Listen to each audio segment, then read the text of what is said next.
Monsieur le député de Jonquière. Oui, sur 33, quand on lit, là, on dit « à des fins similaires et destinées à la location ou la copropriété, sans que celui-ci ne soit pourvu d'un système d'aqueduc et d'égout ». Alors moi, je veux juste revenir à l'article 32 qu'on a adopté précédemment.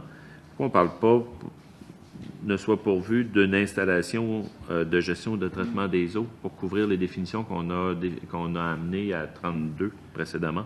Parce que là, on parle juste du système d'aqueduc et d'égout et non pas du système de traitement des eaux pluviales.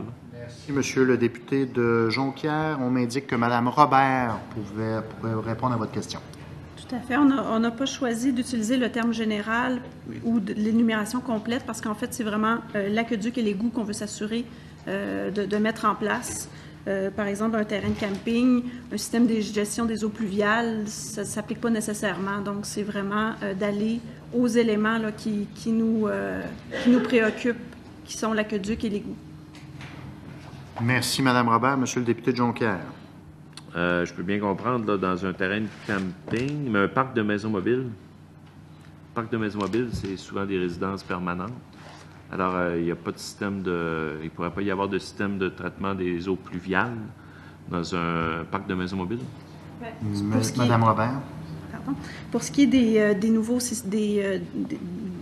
éventuellement des nouveaux développements, par exemple sous forme de parc de maisons mobiles, on tombe dans 33.1, c'est là que cette considération-là interviendrait. Pour les existants, en fait, de façon historique, le système de gestion des eaux pluviales, comme je le mentionnais, c'est quand même une préoccupation qui est nouvelle. Donc, pour les existants, de venir dire qu'ils ne peuvent pas exploiter sans être pourvus de ça, alors que peut-être qu'ils sont installés comme ça depuis 20 ans, ça devient difficile, là, ça deviendrait difficile de l'imposer de cette façon-là. Merci, Mme Robert. Alors, toujours à l'article 33, proposé à l'article 60. Est-ce qu'il y a d'autres interventions? Monsieur le député de Masson.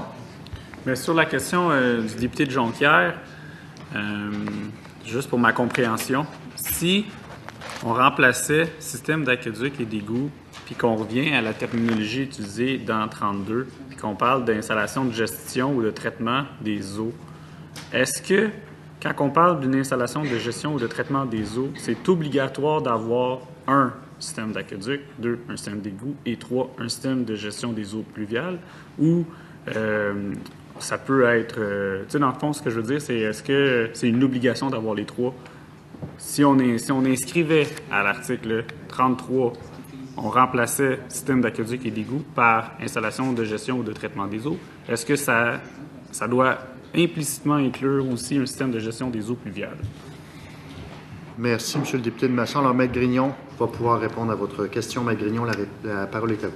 Oui, en fait, comme on est dans un article d'interdiction, donc le fait de référer à la notion générale d'installation de gestion, comme ça inclut les 3 possibilités, oui, ça serait dommageable parce que ça inclurait cette possibilité-là pour l'aménagement et l'exploitation des sites là, qui sont énumérés à l'article 33.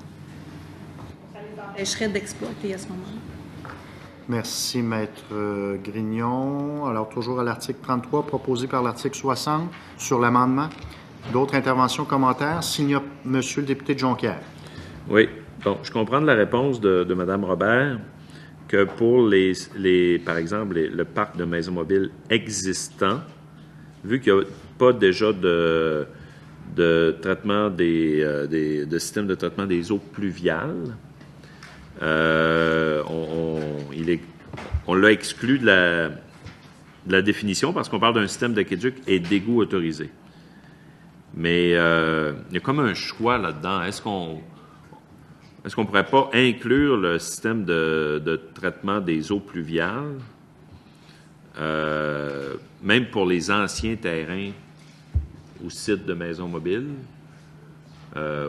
pour les amener à à mettre en place un système de traitement des eaux pluviales? Est-ce que ça se pourrait, ça? Donc, pas juste pour les nouveaux développements, mais pour les développements existants, faire en sorte que ces développements qui existent parfois depuis 40, 50 ans puissent mettre en place un système de traitement des eaux pluviales.